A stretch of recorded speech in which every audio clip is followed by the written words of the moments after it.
আমরা এখন বাড়ি থেকে বের হলাম। এখন ঘড়িতে সময় 7টা বাজতে প্রায় 7 মিনিট কম, মানে 7 মিনিট কম 7টা বাজে। আর সকাল 7টা মানে কিন্তু সকাল হয়ে গেছে, এটা কিন্তু ভোর নয়। কিন্তু তবুও শীতের সকাল যেহেতু, চারিদিকে কুয়াশা ভরা আকাশ আর দূরে ওই সূর্যটাকে দেখতে পাচ্ছি। দেখে মনে হচ্ছে সূর্যটাকে গাছের ফাঁকে ফাঁকে আমাদের সাথে দৌড়চ্ছে। আমরা যেভাবে ছুটছি সূর্যটাও মনে হয় আমাদের সাথে সাথে ছুটছে। আমি ছোটবেলায় যখন জানতাম না তখন আমি বলতাম যে এই যে সূর্যটা এখন আমার কাছে রয়েছে, সূর্যটা আমার এখানে রয়েছে। ভাবতেও দারুণ লাগতো না, সূর্যটা শুধুমাত্র আমার কাছেই রয়েছে। আর রাস্তায় দেখো গাড়ি ঘোড়া খুবই কম, মানে আমরা ছাড়া মনে হয় আর 2-1 রয়েছে।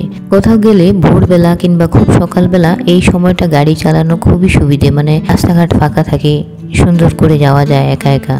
আর যত বেলা হতে থাকে চারপাশে গাড়ি ঘোড়া সাইকেল, ওকে ওভারটেক করছে, কে উল্টো দিকে আসছে না আসছে, সমস্ত কিছু একদম যা ইচ্ছে তাই অবস্থা আমাদের ইন্ডিয়ায়। কিছু করার নেই। ইন্ডিয়া মানে সবাই নয়, কেউ একজন যদি ভুল করে, কেউ যদি একজন রুলস ফলো না করে, সে হয়তো মাঝখানে এসে দাঁড়িয়ে গেল, তার জন্য আরো 10টা গাড়ি লাইন লেগে যাবে, জ্যাম হয়ে যাবে। সেই একজন যে রুলস ফলো করে না তার জন্য কিন্তু বাকি সবাইকে ভুগতে হয়।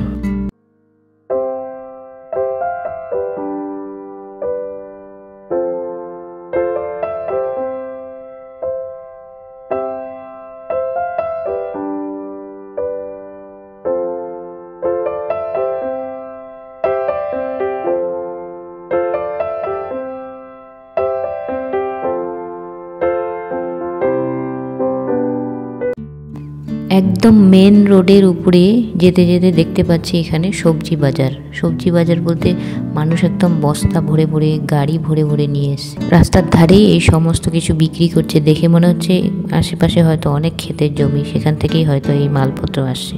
আর দেখেই বোঝা যাচ্ছে আজকেই একদম ক্ষেত থেকে নিয়ে এসছে, একদম তরতাজা তাজা তাজা সব শাকসবজি মানুষ একদম ট্রাকে ভরে ভরে নিয়ে যাচ্ছে। হয়তো এখানে পাইকারি রেটে বিক্রি হচ্ছে।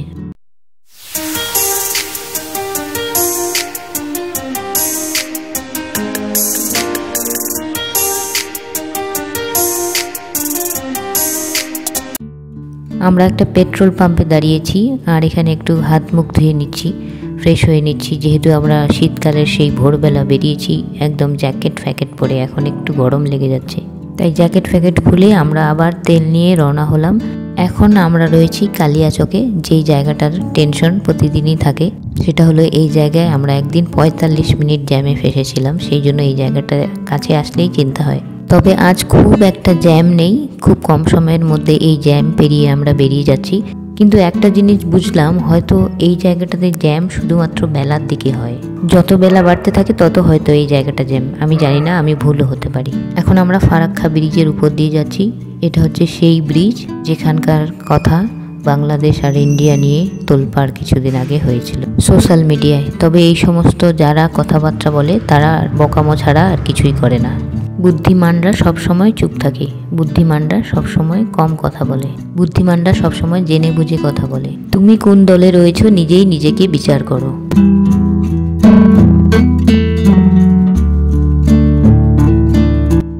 আমরা একটা জায়গায় দাঁড়ালাম, ব্লু স্কাই, এই রেস্টুরেন্টটাতে এখন আমরা খাওয়া দাওয়া করবো। সেই সকালবেলা বেরিয়েছি, কেবলমাত্র শুকনো খাবার, ফল, জল এই সমস্ত খেয়ে দিন কেটে যাচ্ছে।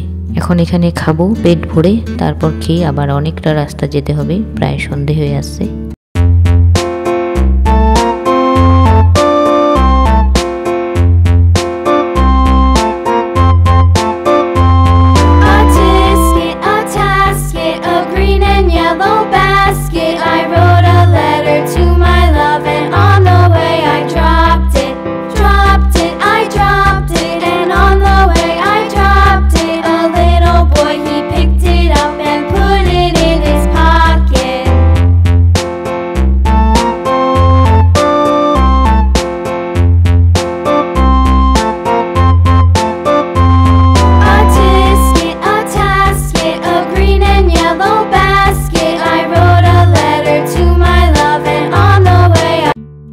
কি সুন্দর সময়, দূরে সূর্যের আলো রয়েছে কিছুটা, আর ট্রেন যাচ্ছে আর পাশ দিয়ে রাস্তা চলে গেছে। এখন আমরা কোপাই নদীর মাঝখান দিয়ে যাচ্ছি, মানে এখানে ব্রিজ আছে, জানি না ব্রিজটা হয়তো খারাপ, তাই নদীর মাঝখান দিয়ে এরকম সরু রাস্তা বানিয়েছে। রাস্তার অবস্থা ভীষণই খারাপ, একদম নদী যেমন হয়। অ্যাকচুয়ালি এটা তো রাস্তা না, এটা তো নদী, তাই নদী তো নদীর মতোই হবে। দেখো সামনে যে গাড়িগুলো যাচ্ছে, বাইকটাকে দেখো কেমন দুলে দুলে যাচ্ছে।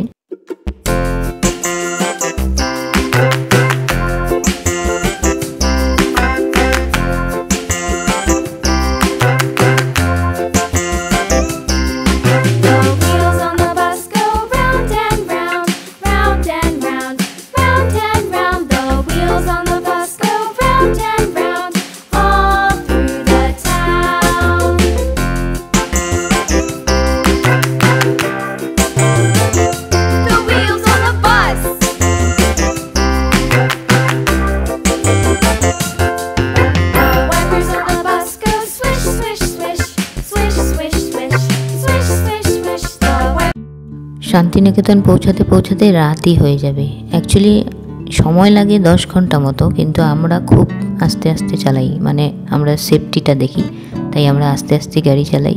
আর কোথাও কোথাও জ্যাম থাকে, কোথাও একটু দাঁড়াতে হয় পেচ্ছাপ পায়খানা করার জন্য, খাওয়া দাওয়া থাকে, সব মিলিয়ে আমাদের অনেক সময়ই লেগে যায়। এই তো আমরা আমাদের ফ্ল্যাটে ঢুকে গেলাম। এখন বাজে ঘড়িতে 7:15। সব মিলিয়ে আমাদের প্রায় ওই 12 ঘন্টা মতো লাগলো শিলিগুড়ি থেকে শান্তিনিকেতন পৌঁছাতে।